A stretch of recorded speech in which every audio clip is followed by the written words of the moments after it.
These are devotions for people at a social distance.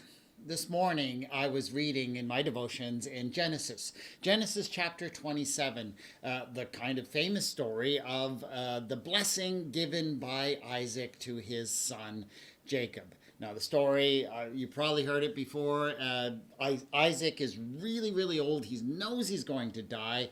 And so he wants to give his blessing to his beloved elder son Esau. And so he says to Esau, go, you're the hunter, you go out, you kill some game, bring it back and feed me, and we'll have that last wonderful meal together, and then I'll give you my blessing.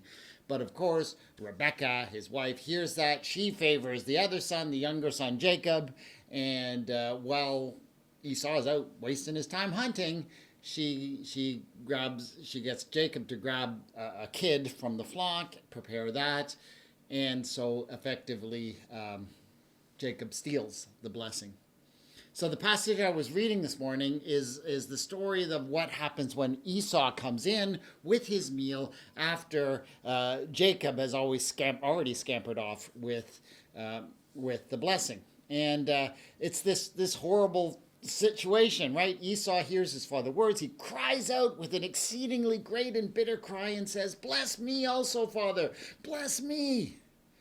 And Jacob says no. And Isaac says, no, I've already given away the blessing. There's no blessing left. And the thing that really strikes me with this is I think that everybody in this story is totally misunderstanding, not getting the idea of blessing, right? Because everyone in this story, this is including Isaac and Jacob and Esau, are working under the idea that blessing, God's blessing, is a zero-sum game. And basically a zero-sum game, it's something in game theory, but it's basically this idea that the only way you can win is if somebody else loses, right?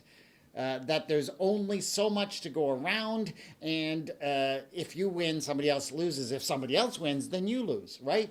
And so this is the way we often operate in this world, right? That everything is a zero-sum game. That money, economics, everything is zero-sum games. And actually, there are very few zero-sum games in this world. The economy, for example, works like it's not if one person gets more, then automatically everyone gets less. Often the economy works basically on the sense that the more that things like money circulate, the more there is for everyone to go around. It's not a zero-sum game. And this is, of course, especially true, and it's got to be true, right, when we talk about God's blessings, because if anything is infinite, it's got to be the blessings, the grace, the love of God. It's got to be infinite. It's got to be without limit. So surely a blessing given to one son can't mean that the other son has to get nothing.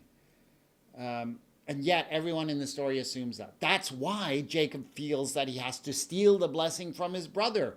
That's why Isaac decides he must favor one son over the other, and so he chooses to favor Esau at the expense of his other son Jacob. And of course that's why Esau falls into such despair when Jacob steals the blessing. But what if it's not a zero-sum game? What if God's blessings are infinite? What if we do not need to compete with our brothers and sisters in the Lord for blessing? That the more we give away blessing, the more there is, the more we receive, the more there is to share with others. That's how blessing is supposed to work. That's how we are supposed to share blessing in this world. And it's our failure to understand that creates all the agony like we see in this story in Genesis. Believe in the limitlessness of God's blessing. It saves us all so much trouble. God, thank you for the limitless nature of your love and your blessing. Amen.